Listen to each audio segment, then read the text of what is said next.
5 years is a long time. Long enough for people to move on, long enough for love to rot.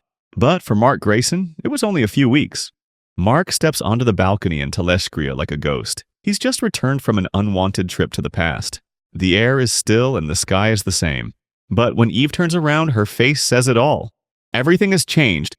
She hadn't expected to see him again. Not like this. Mark starts rambling. He tells her about how he lived for weeks in the past, how she was still with Rex back then, how a creature told him he needed to restore balance. But he didn't care about all that right now. He came back to his time. Back to her. Eve just stares. Mark asks where Tara is. She's inside, Eve replies. Mark walks in expecting a toddler. Instead, he meets a girl, a child grown in his absence. Tara looks at him with unsure eyes. She doesn't really know him. He drops to his knees and starts crying, the kind of cry that's half grief, half guilt. I should have been there, Mark says, uneasy.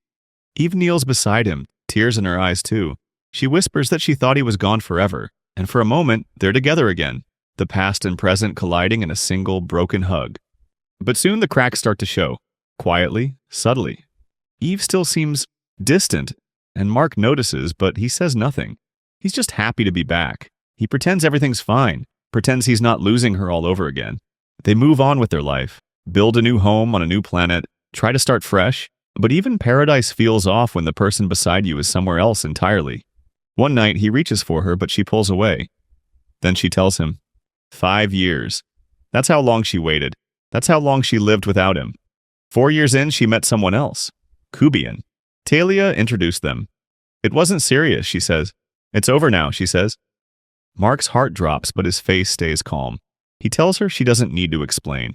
But she does anyway, because the guilt's still eating at her, and it still feels like betrayal. He hugs her, says he loves her, says he understands. And maybe he does, or maybe he just wants to. Later, Mark, Eve, and Tara go to the hospital to visit the badly injured Alan, who looks like a microwave burrito after 10 extra minutes. Talia's there, and so is Kubian. Mark doesn't react at first, but Eve stiffens. That's the giveaway. Talia introduces him casually, like it's no big deal. But then Mark's eyes catch the look between them. He asks Eve quietly after they walk away, "Is that him?" She confirms it. Yes, it is. Kubian follows. "Could we talk?" he asks Eve. But she doesn't let him. "Whatever you want to say to me, you can say in front of Mark," she snaps back sharply. Kubian doesn't miss a beat. He tells her she's vibrant, that she was alive when she was with him, that she deserves happiness, not obligation, not guilt, not a man who disappeared from her life and expects it all to snap back into place. You should live for you.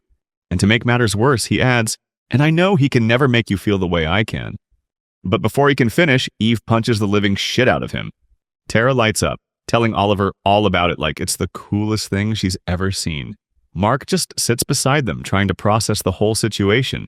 Outside, Oliver, who probably eats steroids for breakfast now, plays along, telling Mark he knows that he loved it when she punched Kubian. Mark tries to stop himself from cheesing. Then he says he doesn't hate the guy, that at least now they know where they stand, that he and Eve still haven't really talked about it. And that's when Talia chimes in. Frustrated for her brother, she explains that Eve loved Kubian, that they were good together, that he made her happy in a way Mark couldn't. But the problem? Tara. Kubian thought she was in the way because she is. You see, her people don't do kids. They have no patience for children. And Eve? Eve chose her daughter over him. Mark finally understands everything. Oliver snaps at Talia, saying she shouldn't say that in front of Tara. But it's too late. The damage is done. Mark just stares off in the distance, silent. He wanted the truth, and now he has it.